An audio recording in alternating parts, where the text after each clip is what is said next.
Hi, my name is Kim, and I'm an addict. My clean date is October 12th, 2023. I have just over 2 years in recovery. I started using drugs when I was approximately 13 years old. It was just something to do with my friends. We smoked pot, we took acid, and we drank. By the time I was 15, I started using ecstasy, and it quickly became my drug of choice. Then by the time I was 16, I discovered painkillers. Since I couldn't get ecstasy every day, I quickly started using painkillers regularly. After only 2 weeks, I was hooked. I remember the first time I got sick. I knew it was because I was withdrawing, and it was the scariest day of my life, because I knew I had become hooked. I didn't want to believe it. My idea of a person with an addiction was someone who was living on the streets, begging for change and sticking needles in their arm. I was quickly becoming an addict, though. I was ready to beg, borrow, and steal. My dad had back and knee problems, so he was prescribed pain medication regularly. I knew that, so I would sneak in and steal his pills. He caught me one time and threw me out of the house.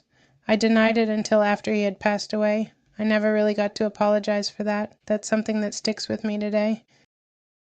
I started working for the Department of Corrections and met a corrections officer there, and I fell in love. He made me want to be a better person. So I went to a doctor to get Suboxone, to try to get off of the painkillers. I began driving an hour away to Staten Island every month to get more Suboxone. The jail I worked at closed, and I decided to move out west to the Buffalo area with my boyfriend at the time, where he lived and had to quit Suboxone cold turkey. It was one of the hardest things I've ever done. I thought the withdrawals would only last about a week, but they lasted months. I went about 8 months without using, living out in the Buffalo area. Still, I found somebody who could get me some painkillers, and I started up again. I couldn't understand why I would do that to myself. After the suffering that I just went through, I did it anyway. I was getting upset because the guy I was in love with started cheating on me, so I blamed my use on that, although I probably would have found any reason to use again. I decided that if I married my boyfriend, he would stop cheating on me, 'cause that always works, right? So we got married and then I got pregnant. He continued to cheat on me anyway. I'm ashamed to say this, but I did not stop using while I was pregnant. When I was 4 months pregnant, my dad had knee surgery. I was supposed to call him that day, but I was too busy going to score some more pills, and decided I would call him the next day. When I tried to call, there was no answer in his hospital room, so I tried to call my mom. She didn't answer either. Then I called my sister, and she told me that he had passed away. That is something that I have to live with for the rest of my life. If I had just called him the day before, I could have talked to him one last time. I could have just said, "I love you," one last time, but I blew it because I was too busy getting high. That's one of my biggest regrets in life. After the baby was born, I was tested for drugs. So was my baby, and by the grace of God, my son had no drugs in his system. Although CPS came around for about a month or 2, they gave up. They saw that I was a good mom, not knowing I had a secret problem. I continued to use drugs for a while, then I was able to stop for a while until I again found somebody who would sell me pills, and started up again. A friend started giving me Adderall, and I fell in love with it for the energy that it gave me. In my mind, they helped me be a good mom. I began using that as often as I could. When the Adderall ran out, my friend introduced me to crystal meth, and I started using that regularly. I was able to hide it from my husband for a while, but he knew I was up to something. While I was sleeping, he searched my pockets and found my stash, and we got into a huge fight. Then he started using it with me. We used to do it together for several years, and he always told me that I had to quit. In the end, he continued to do it with me. My husband ended up kicking me out during COVID, so I took my son downstate to my mom's for 2 months, where I couldn't get crystal meth, so I started to do pills again. When COVID was over, I had to return to Western New York to return to my job. I found an apartment for my son and me, and I continued to do crystal meth. I dated a guy who was using methadone recreationally, so I began using methadone recreationally, along with the crystal meth. Easily, I got hooked on that. It was an expensive habit. My relationship ended with Mr. Methadone, and I started dating a new guy who was a textbook narcissist. He would start fights with me for no reason so that he could hang out with other girls. That only put me in a depression I can't even describe. He would even fight with me in front of my son, which I swore to myself I'd never let my son see something like that, but I couldn't stop taking him back. He would show up at my house and act like everything was fine. I found out he was stealing the methadone I was buying, and I locked him out of my house one time.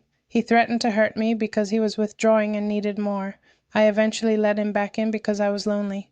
I remember I was always using in the bathroom so my son wouldn't see, and I ended up crying in my bathroom most days because I couldn't face him. I felt like a horrible mother, and I was so confused about my relationship, I didn't know what to do. A friend introduced me to the bingo hall nearby where I began to gamble. All of my money went to drugs and gambling, and my bills were not getting paid. I owed everybody money, including my mom. When she came to collect, I finally broke down and told her I needed rehab. I don't know what possessed me to say to her that day, because I was terrified of leaving work to go, and then people knowing that I was an addict.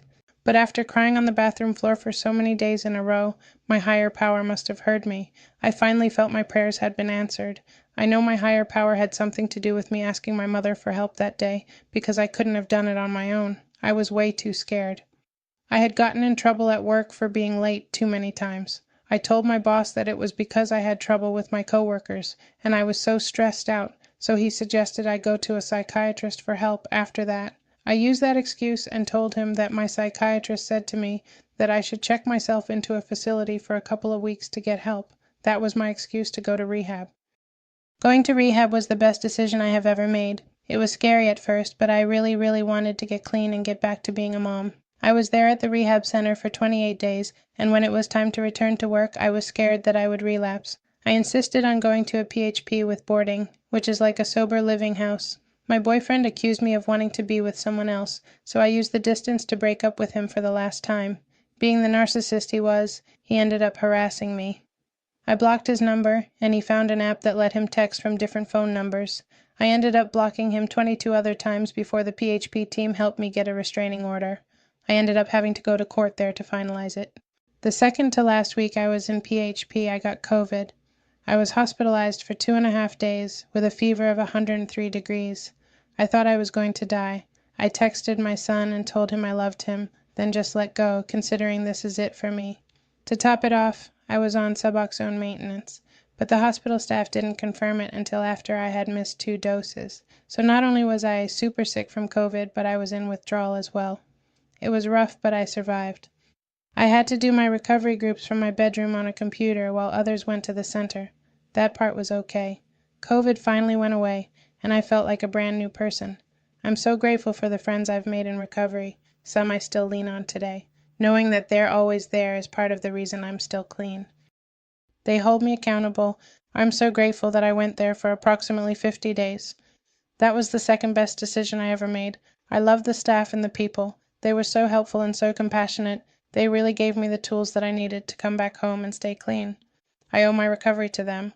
It hasn't always been easy to keep clean, and I have had my bumps in the road, but thanks to the friends I made, I am grateful for the 12-step programs available. Now I have the tools I need to stay on track. I have been clean for over 2 years. Follow, like, and subscribe to The Inner Fix for real talk about addiction, alcoholism, and recovery. Because if nothing changes, then nothing changes.